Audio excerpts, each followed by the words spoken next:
राहुल गांधी ब्राह्मण नहीं होते, वो मुसलमान है कहते। जिनके वालिद अनजहानी राजीव गांधी और राजीव गांधी के वालिद यानी राहुल गांधी के दादा फिरोज गांधी भी मुसलमान थे कहते। और फिर राहुल गांधी की वालिदा सोनिया गांधी एक क्रिश्चियन खातून है, इसीलिए राहुल गांधी ब्राह्मण होने का सवाल ही नहीं होता, वो तो पक्के मुसलमान है कहते। जी हाँ, ये कंट्रोवर्शियल बयान बीजेपी से वाबस्ता करीमनगर के एमपी व यूनियन मिनिस्टर बंडी संजय कुमार ने दिया है, जिन्होंने अपने बयान में मजीद कहा कि कांग्रेस पार्टी के लीडर्स ने कहा यह कहना है कि राहुल गांधी ब्राह्मण है, इसीलिए बंडी संजय कुमार ने यह बयान दिया और खुले अल्फाज में कह दिया कि राहुल गांधी मुसलमान है। कांग्रेस पार्टी के लीडर्स की तरफ से प्राइम मिनिस्टर मोदी जी पर कास्ट को लेकर कुछ बयान दिया गया था, उसके बाद ही बंडी संजय कुमार ने ऐसा बयान देकर अब वो सुर्खियों में आ गए।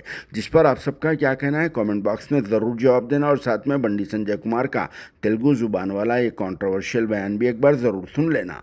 Bureau report, RS news, Hyderabad. Rahul Gandhi గారి తాత పేరు ఏం పేరు తెలుసా? ఫిరోజ్ ఖాన్ గాంధీ. ఏం పేరు?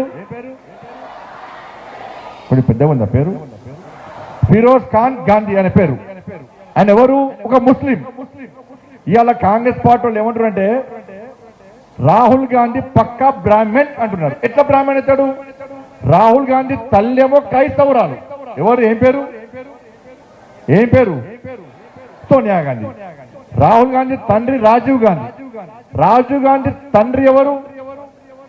ఫిరోజ్ ఖాన్ గాంధీ. ఫిరోజ్ ఖాన్ గాంధీ ముస్లిం అయితే రాజీవ్ గాంధీ ముస్లిమే. మరి రాజీవ్ గాంధీ ముస్లిం అయితే రాహుల్ గాంధీ ఎవరు? ముస్లిమే కదా. షేకా? షేక్ ఏంది? షేక్ ఖానా? ఖాన్ కాదు, ముస్లిం. ఇలా కాంగ్రెస్ వాళ్ళు బ్రేకింగ్ చూసిన టీవీలలో, అరే తండ్రి మతము కొడుకు వస్తుంది, తండ్రి జాతి కొడుకు వస్తుంది అంటే నేను కాంగ్రెస్ వాళ్ళని గదే అడుగుతున్నా. రాజీవ్ గాంధీ తండ్రి ముస్లిం అయినప్పుడు రాజీవ్ గాంధీ ముస్లిం అవుతాడు. రాజీవ్ గాంధీ ముస్లిం అయినప్పుడు రాహుల్ గాంధీ కూడా ముస్లిం అవుతాడు. ఇది లెక్క. ఇప్పుడు మాట్లాడు ఇక.